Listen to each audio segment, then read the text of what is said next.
Python looks simple, and in many ways it is simple. But if you come from a statically typed language like Java, it can feel strangely different. Not harder, just different. In this video I'll show you the mindset shifts you need to write clear Pythonic code without fighting the language. Maybe the biggest and most noticeable difference between Python and virtually every other language is that in Python, indentation is structure.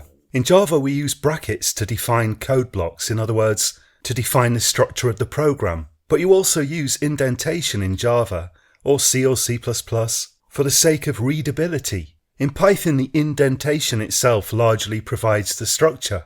In Python, you have to make appropriate indentation because that's defining the code blocks in the language. This actually put me off learning Python for quite a while, but it really doesn't take that much effort to get used to it. And once you do get used to it, it kind of ties into Python's philosophy of minimalist coding. You're not wasting lines on brackets. You're doing what you would do anyway, which is appropriately indenting your code. Python is a dynamically typed language, not statically typed. In a statically typed language, we declare variables with specific types, or else we use some keyword like var or let, and we let the compiler infer the types of the variables. Once the type of the variable is set, you can't then make that variable refer to something of a different type. But in Python, the variables don't have fixed types. We focus on the values themselves, not the variables that refer to them.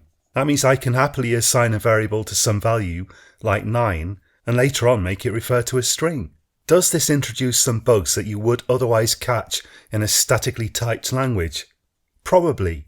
But Python coders consider this a worthwhile sacrifice in order to be able to code more rapidly and in a way that's more experimental. Python positively encourages experimentation. Python is often way shorter and simpler than statically typed languages. So here I'm just creating a list of names and then printing the names. And you can see that if we do this in Java, we need a lot of boilerplate code just to get the program off the ground. We've got to define a class, we've got to have a static main method, and so on. But in Python, we've just got 3 lines here to do the same thing. Python really encourages simplicity. Java wraps everything in a class, but in Python we only reach for the classes if we actually need them. We can write entire programs just using functions perfectly well, and for a small program often that's better than if you bring out the classes. It's easier to understand and it's quicker to write. In Python you write very little boilerplate code just for the sake of the language. You're really focusing on exactly what you want to get done. And this brings me on to the next point. In Python, you have multi-paradigm freedom. You can choose whether to write your code in a procedural way, in an object-oriented way, or you can use functional style programming. Now, to an extent, this is true in most languages now, but Python really encourages you to write exactly the style that fits the task at hand.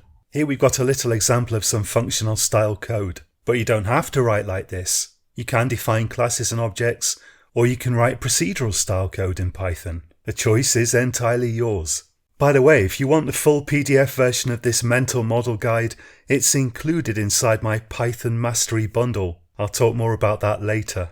First, let me show you a Python script I wrote that I use every day, which has probably saved me hundreds of hours of work. I make courses for a living now, so I have to edit dozens, sometimes hundreds of videos. So I wrote a script in Python which automates my workflow. This script extracts the audio from my raw video, opens it in Audacity so I can apply Audacity noise reduction to it. Then I tell the script the audio file's ready. It clips out all the silent bits and opens the result in Final Cut Pro. Now I just have to delete the blocks of videos that I don't want, and what remains is the stuff that I do want. This script didn't take me long to write, and now that we have the benefit of AI language models, you might even be able to make a thing like this in 20 minutes. And you've saved yourself perhaps hundreds of hours with meticulously editing videos by hand.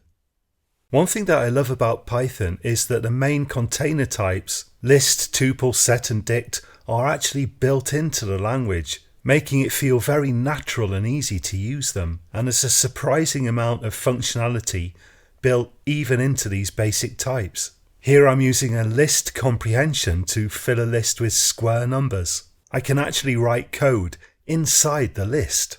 If you want to learn Python properly, I've put together a Python Mastery Bundle that includes both of my Python courses on Python and machine learning, plus the full PDF version of this Java to Python mental model guide. And if you're watching this in April 2026, it's discounted for April only. You'll find the link in the description.